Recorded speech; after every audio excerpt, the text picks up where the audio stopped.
The money supply is shrinking by the fastest pace since the Great Depression. And by some measures, this is the first time the money supply has shrank since the Great Depression. The question is, does it actually matter? Now, it's important to recognize that when we're talking about the money supply shrinking, we're talking about fewer dollars in existence than there were before. Just like when the money supply expands, there are more dollars in existence than there were before. When the money supply shrinks, there are fewer dollars. When I was a kid, I remember reading stories about the Great Depression, and specifically how people would go to the bank to get their money and it wasn't there. And that question, that confusion stuck with me for a long time because the money was there before. Where did it go? How can money come into existence or leave existence? Somebody's got to have it, right? When I get money myself, it comes from somebody else. And then when I pay some money to somebody else, it leaves me and goes to them. But I never see money actually come into existence or leave existence. So how does that happen? Where did all the money go? Well, it turns out that the answer to that question actually gives us insight into what happens when the money supply shrinks and answers the question for us. Does it actually matter? This is a chart that has been making its rounds on social media recently, and I apologize for the low quality. I tried searching for the original and I just couldn't find it anywhere. This is the highest res version I could find. But this is one measure of the money supply that goes back 200 years, all the way back to 1831. When the blue chart line is above the zero line, that means that the money supply is expanding because this chart is a measure of the rate of change of the money supply. So when the rate of change is positive, that means the money supply is growing. There's more money coming into existence. When that rate of change is negative, that means the money supply is actually shrinking. You can see that during 2022 and 2023, all the way at the right end of the chart, we are going through a monetary retraction. By this measure of the money supply, the last time the money supply started to shrink was in 1948 through 49, which happened alongside a recession. The time before that was in 1937 through 38, which also coincided with a recession. The time before that was in 1931, which coincided with the Great Depression. And in fact, every single time the money supply contracted, it coincided with either a recession or a depression or war or inflation or deflation. It's also important to point out because many people look at the current situation and say, hey, well, the money supply is shrinking right now, a very small amount compared to how much the money supply expanded by right before that. And that is true. When we look at the total absolute level of the money supply, we had a massive expansion. But it's also true that when you look at all of the contractions in the money supply in the past, almost all of them directly follow a similar spike in the money supply. And that didn't change the outcome. And that actually makes sense because the only reason why you would have a contraction in the money supply is because of an artificial boom in the money supply. This is due to the boom bust cycle and answers the first part of our question earlier about how money can come into existence or leave existence. There was a time in the past when all money was gold coin or silver coin or other forms of commodities. But for the last few hundred years, that has simply been the base layer of money. On top of that, we would have paper notes or paper bills that were issued and were redeemable for that gold. Essentially, they were IOUs or they were forms of debt. And we know that one thing that is true about debt is that it is a promise to repay. And because debt is a promise to repay, it's possible to make too many promises to repay that cannot actually be repaid. This leads to fraudulent bankers and governments who decide that they want to issue too much paper currency as a way to spend more money than they actually have. When people find out, they go turn in their paper currency to get their gold and find out it wasn't actually there in the first place. And so as money is lent into existence, it is created by creating loans that have nothing there to back them up. People spend, times are good, and the total amount of money in circulation, those bills or those notes, it increases. Eventually something happens and triggers an unwind and everybody goes to redeem their paper currency for real money, real wealth, or real goods,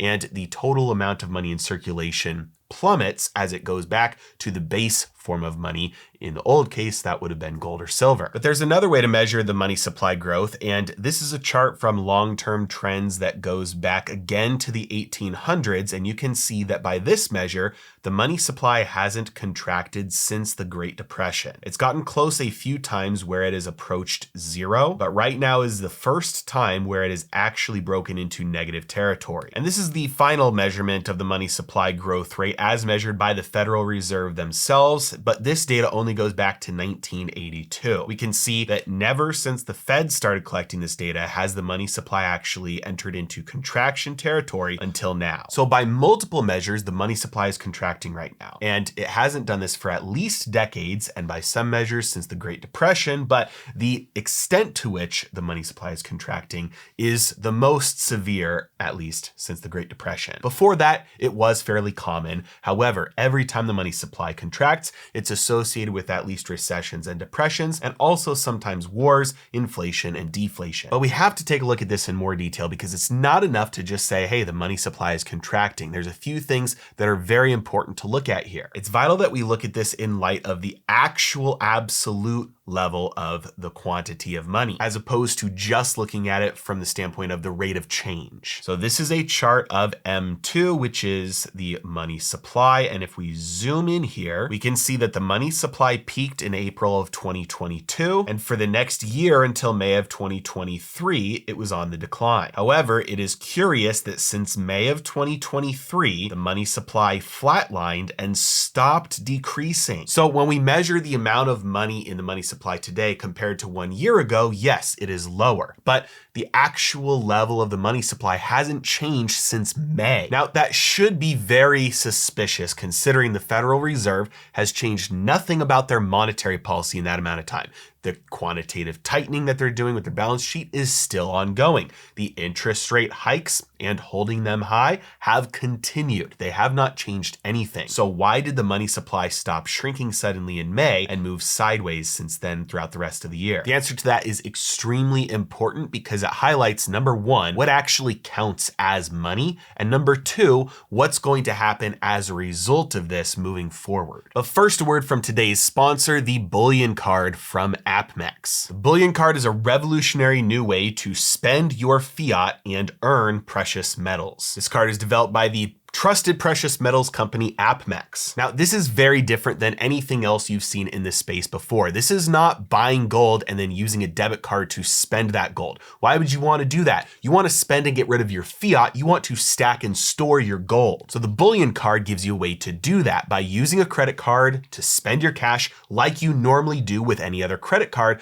but the points you actually earn gold. With other credit cards, you're earning airline miles that go to waste, cash back that gets eaten up by your annual fee, or you're constantly having to cycle through what you spend your card on to try and maximize your points. No more with the Bullion Card. With the Bullion Card, you earn real money, gold and silver. When you spend your card on gold and silver at APMEX, you get 4% back in gold and silver. And when you spend your card anywhere else, you get 1% back in gold and silver. And for your first time signing up after you spend $1,500, you get 15,000 bonus points, which translates to $150 value. Now, as a pro tip, that means you sign up for the Bullion Card and you use it to buy 1 ounce of gold from APMEX, you're actually going to get that 1 ounce of gold for under spot right now, after taking into account those rewards. As if that wasn't good enough, there's no annual fee on the card, your points never expire, and you have 0% interest for the first 12 months, even for a balance transfer, which makes this a nice and easy way to get out of debt if you have credit card debt you've stored up. Transfer it over and attack the principal instead of flushing your money down the toilet towards all that interest. You get a ton of other credit card style benefits like notifications, exclusive offers, being the first to know about flash sales, priority order on fulfillment, and all the protections that are accompanied by Visa signature cards. And of course, they make it dead simple to get started. First, click the link below to apply and open your card. Then you spend your card on anything like you normally would. As you spend, you earn your points that you're then able to invest and turn into gold and silver that you can take possession of through APMEX. If you use a credit card for anything already and you're a fan of gold and silver, whatever, the bullion card is a no-brainer. Sign up with the link below. Okay, so the money supply was shrinking for about a year until May of 2023 when it flatlined and began moving sideways. This is despite the fact that the Federal Reserve's balance sheet continued to move down and they made no changes to their quantitative tightening. They also continued raising rates one more time and then held them steady. They didn't lower rates, they didn't resume QE, but the money supply stopped shrinking. The reason why almost certainly has to do with another facility the Federal Reserve has called the reverse repo facility. If you'll notice, starting in May of 2023, the exact same month that the money supply flatlined, the reverse repo facility started to fall. Now, I've made plenty of videos about the reverse repo facility, how it works, why it's important, so I highly encourage you to go watch one of my recent videos on the reverse repo facility if you're not familiar. There are multiple measures of the money supply. We have M0, M1, M2, M3, and M2 is the most popular, most common measurement. It basically consists of all checking accounts, all savings accounts, and all retail money market funds. But institutional money market funds are not included. Now, anytime you set out to measure something as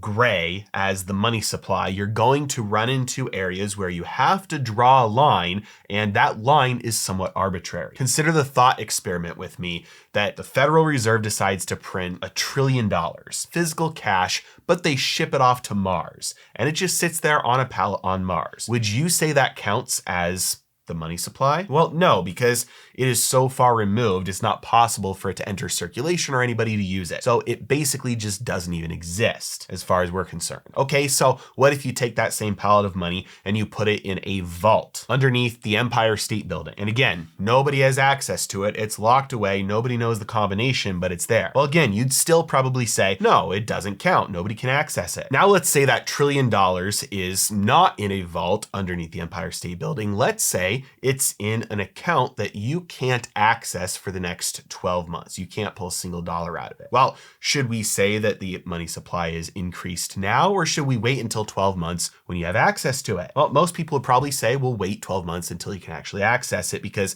it's not going to be coming out before that. So we start to see now the line between what counts as money in the money supply and not would be, is there a reasonable chance that that money will be used? And in the M2 definition of the money supply, that's basically all cash and liquid deposits minus institutional money market funds. And that distinction is important because most institutional money market funds were in the reverse repo facility. And starting in May, that money started to leave the reverse repo facility. Where is that money going though? That money is being lent to the US government for short-term debt called T-bills. And why did this start happening in May? Because starting in May, the interest rate paid on short-term government debt finally exceeded 5.3%. And 5.3% is the interest rate that the Fed pays inside the reverse repo facility. So all that cash was in the reverse repo facility because it was the safest way to get the best return on capital. But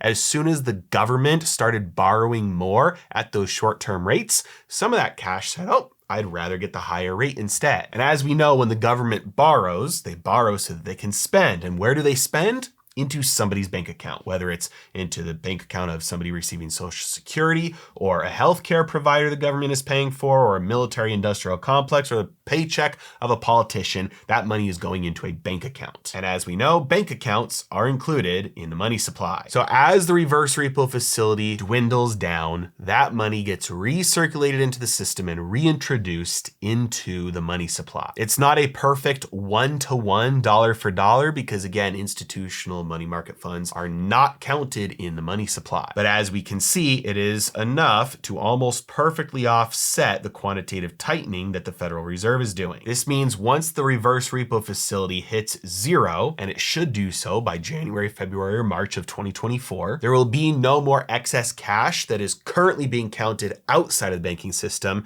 that could get reintroduced into the banking system, which means that the money supply will start to fall again. Of course, that does necessitate that quantitative tightening will be continuing and that interest rates will still be where they're at, because ultimately the Federal Reserve does not directly control control the amount of money that is in the money supply. They set the conditions for the base money, and then banks will lend real money into existence or not. And so conditions could absolutely change and these trends may not continue. But if all else does stay equal, then starting in January, February, and March, we will start to see the money supply start to shrink yet again. And as we've seen in the past, every time we see the money supply start to shrink, it happens during a time where there is a recession or a depression or wars. And the expectation that there is not going to be any economic pain simply based on the reasoning that no economic pain has started yet is a faulty assumption at best. When we have hundreds of years of history showing what happens